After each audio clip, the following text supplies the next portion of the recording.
Hi everyone. आप सभी लोगों का स्वागत है हमारे यूट्यूब चैनल लीगल जर्नी पे। आई होप आप सभी लोग अच्छे होंगे। तो एलएलबी और बीएलएलबी के सेमेस्टर एग्ज़ाम स्टार्ट हो चुके हैं, जो कि ये एग्ज़ाम पेपर आज हम लोग डिस्कशन करेंगे। ये ज्यूरिस्प्रूडेंस का क्वेश्चन पेपर है।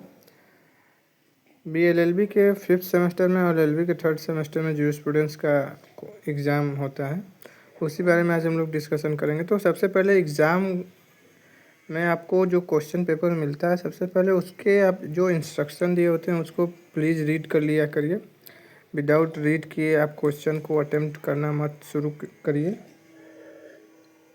और इसमें पहले क्वेश्चन में देखिए 5 क्वेश्चन दिए गए हैं, लेकिन इसमें से अटेम्प्ट 3 क्वेश्चन ही करना है। और वर्ड लिमिट पे फोकस अपना ध्यान रखिएगा। वर्ड लिमिट बहुत इंपॉर्टेंट है, 50 वर्ड्स में डिफ़ाइन करना है।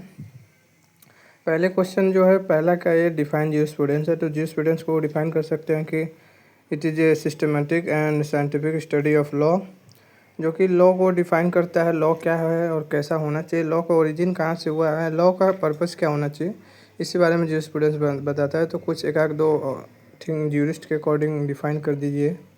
और दूसरा question explain the utility of jurisprudence means jurisprudence की उपयोगिता के बारे में बात करता है। तो इसको ये उपयोगी है, जैसे यूटिलिटी है इसकी लॉ फील्ड में। लॉ स्टूडेंट्स जो स्टूडेंट्स का यूज करते हैं, जजेज इसका यूज करते हैं, और लॉ का स्टडी करने में किया जाता है। तो ये सब यूटिलिटी है जो स्टूडेंट्स का। जो तीसरा क्वेश्चन है एक्सप्लेन ड्यूटी। ड्यूटी क्या है? तो ड्यूटी एक तरह का लीगल बाउंडेशन है, जो कि स्टेट के द्वारा या किसी के द्वारा इम्पोज किया जाता है पर्सन पे। और डी जो क्वेश्चन है जुडिशियल प्रेसिडेंट के बारे में बात करता है। जुडिशियल प्रेसिडेंट बेसिकली जो जुडिशरी के थ्रू या जजों के द्वारा कानून बनाया जाता है, उसे जुडिशियल प्रेसिडेंट करते हैं। ये लेजिस्लेटिव के थ्रू नहीं बनता है, और इसके टाइप भी होते हैं। तो इसको 50 वर्ड में डिफाइन कर सकते हैं। मोरालिटी को करना है डिफाइन। तो morality is a human conduct which is study of what is wrong and right, इसी के बारे में बात करता है। ये मोरालिटी बेसिकली एंशिएंट टाइम से ही फॉलो किया जाता है। और मोरालिटी भी 2 टाइप के होते हैं। एक बाउंडेशन जो इम्पोज करते हैं, जो कि आपको फॉलो करना ही है। दूसरा जो फॉलो नहीं किया जाता है। और सेक्शन 2 में देखेंगे, सेक्शन बी में जो है इसमें 4 क्वेश्चन करना है आपको, जो कि ईच क्वेश्चन 9 मार्क्स के हैं। और टोटल इसमें वर्ड लिमिट जो दी गई है 225 वर्ड में, और इसमें केवल आपको 4 क्वेश्चन ही करना है। तो पहला क्वेश्चन है discuss custom as a source of law. Custom को डिफाइन करने के लिए क्या है कि ये सोर्स ऑफ लॉ। तो custom is ancient source of law. सबसे जो पुराना सोर्स ऑफ लॉ है उसे कस्टम ही कहा जाता है। कस्टम को थोड़ा एक दो ज्यूरिस्ट के अकॉर्डिंग डिफाइन करने के बाद कस्टम के valid essential elements of custom define कर सकते हैं। जैसे custom should be reasonable, custom should be ancient, custom should be morality follow, custom should not against the law. तो ऐसे ही 2-4 डिफाइन कर सकते हैं, और इसको डीप में थोड़ा लिख सकते हैं। और फिर कस्टम्स के इम्पोर्टेंस थोड़ा बता सकते हैं। तो पहले कस्टम, जैसे सती प्रथा कस्टम था, तो उसको एबॉलिश कर दिया गया, जो कि लॉ के अगेंस्ट था। डाउरी था, इन सब के खिलाफ। तो ये भी कस्टम है। तो कस्टम लॉ के अकॉर्डिंग होने चाहिए। दूसरा क्वेश्चन है एक्सप्लेन व्यू ऑफ सेबनी। तो सेबनी के बारे में कहता है कि सेबनी को बताइए। तो सेबनी बेसिकली बता सकते हैं कि हिस्टोरिकल स्कूल के ज्यूरिस्ट थे, जो कि वाल्कजिस्ट की थ्योरी दिए थे। वाल्कजिस्ट का थ्योरी कहते हैं कि general will of the people, law जो ओरिजिन होता है वो general will of the people के थ्रू होता है। ये किसी स्टेट के ओरिजिन के थ्रू नहीं होता है। लोगों की जो विल होती है, उनकी इंटरेस्ट होता है, उसी के थ्रू लॉ ओरिजिन होता है। और सी वाले क्वेश्चन की बात करें तो सी वाला कहता है discuss the kinds of possession. Possession basically बात करें तो physical control over a property के बारे में बात करता है। और जिसके पास पोजेसन है बेसिकली वो ओनर हो भी सकता है और नहीं भी हो सकता है। काइंड्स की बात करें तो kinds actual possession, constructive possession, corporeal position, incorporeal position, active position, passive position, ये सब लीगल पोजीशन, ये सब पोजीशन के टाइप हैं। और जो डी क्वेश्चन की बात करें तो डिस्कस कॉर्पोरेशन सोल के बारे में बात करता है, इसको आप स्किप कर सकते हैं। और ई वाला है explain Kelsen pure theory of law. तो केल्सन जो कि एनालिटिकल स्कूल के ज्यूरिस्ट थे, केल्सन अपनी प्योर थ्योरी ऑफ लॉ दिए थे। तो केल्सन बात करते हैं कि जो लॉ है उसको स्टडी करना चाहिए विदाउट एनी साइंटिफिक, साइंस से अलग करना चाहिए, मोरालिटी से अलग करके लॉ को स्टडी करना चाहिए कि लॉ क्या है, उसका पर्पस क्या है। मोरालिटी के बेसिस पे नहीं करना चाहिए, उससे फ्री हटा करके करना चाहिए, साइंटिफिक स्टडी नहीं करना चाहिए।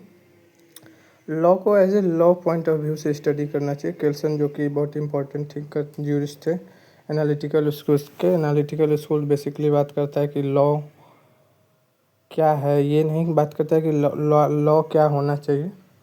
और इसके बाद यह क्वेश्चन जो है law is a command of sovereign comment. ये law is a command of sovereign, ये जो आपको सेंटेंस दिया गया है ये ऑस्टिन के थ्रू कहा गया है। ऑस्टिन ने एनालिटिकल स्कूल में बेसिकली बात किया है कि law is a command of sovereign which is backed by sanction. Means जो लॉ है वो किसी सोसाइटियल बिहेवियर से नहीं ओरिजिन हुआ है, ये स्टेट के थ्रू कमांड होता है, सोवरेन बॉडी के थ्रू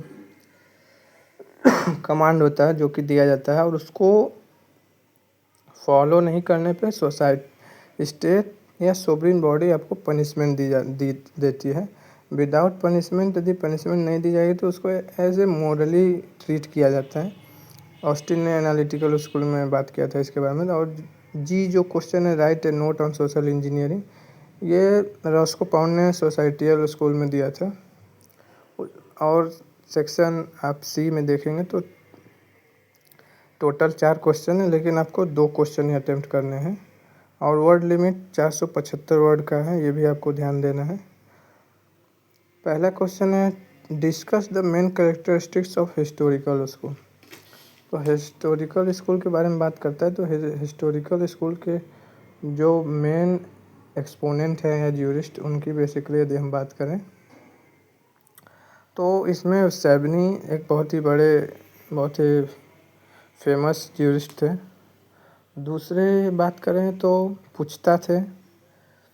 फिर हेनरी मैने एक इसके बहुत ही फेमस ज्यूरिस्ट थे। और एक ब्लैक स्टोन थे। तो हिस्टोरिकल स्कूल में पहले आप इन ज्यूरिस्टों को थोड़ा इनके बारे में लिख सकते हैं। सेबनी का वाल्कजिस्ट की थ्योरी थी। हेनरी मैने का स्टेटस टू कॉन्ट्रैक्ट थ्योरी था, जो कि इंटरेस्ट को पहले डिवाइड करते हैं। फिर कहते हैं कि सोसाइटी में पहले एंशियंट टाइम में एक उनके बर्थ के बेसिस पे उनके राइट दिए जाते थे। एंशियंट टाइम में ऐसा, कंटेम्प्रेरी सोसाइटी में ऐसा नहीं है, लॉ के थ्रू सभी लोग इक्वल ट्रीट किए जाते हैं। तो इसमें आप हिस्टोरिकल स्कूल का लिख सकते हैं कि ये एनालिटिकल स्कूल से एकदम अपोजिट है, नेचुरल स्कूल के अपोजिट है। ये बात करता है कि सोसाइटी में जो भी लॉ हैं वो हिस्ट्री के बेसिस पे ओरिजिन हुए हैं। Custom as a natural rights, divine law, लोगों के क्या इंटरेस्ट रहे हैं उनके थ्रू लॉ का ओरिजिन हुआ है। बी क्वेश्चन की बात करें तो discuss the various theories of rights. इसमें थोड़ा इसके अपोजिट आप सी क्वेश्चन को लिख सकते हैं, examine the relationship between law and morality. इसमें हार्टफुलर डिबेट बहुत इंपॉर्टेंट था। तो relationship between law and morality को आप डिफाइन कर सकते हैं कि ये रिलेशन, पहले इनमें थोड़ा मोरालिटी को डिफाइन करिए, उसके बाद लॉ को थोड़ा डिफाइन करके इनके बीच रिलेशंस, जैसे morality as a test of law. Ancient time में मोरालिटी और लॉ सेम थे। उसके बाद थोड़ा मेडिवल सोसाइटी टाइम में थोड़ा डिफरेंस है, और कंटेम्प्रेरी सोसाइटी में दोनों में बहुत डिफरेंस है। और इसके बाद हार्टफुलर डिबेट को थोड़ा डिस्कस कर सकते हैं, एक्सप्लेन। तो ये रहा पूरा जूरिस्प्रूडेंस का पेपर। और कुछ भी और किसी पेपर का चाहिएगा तो कमेंट बॉक्स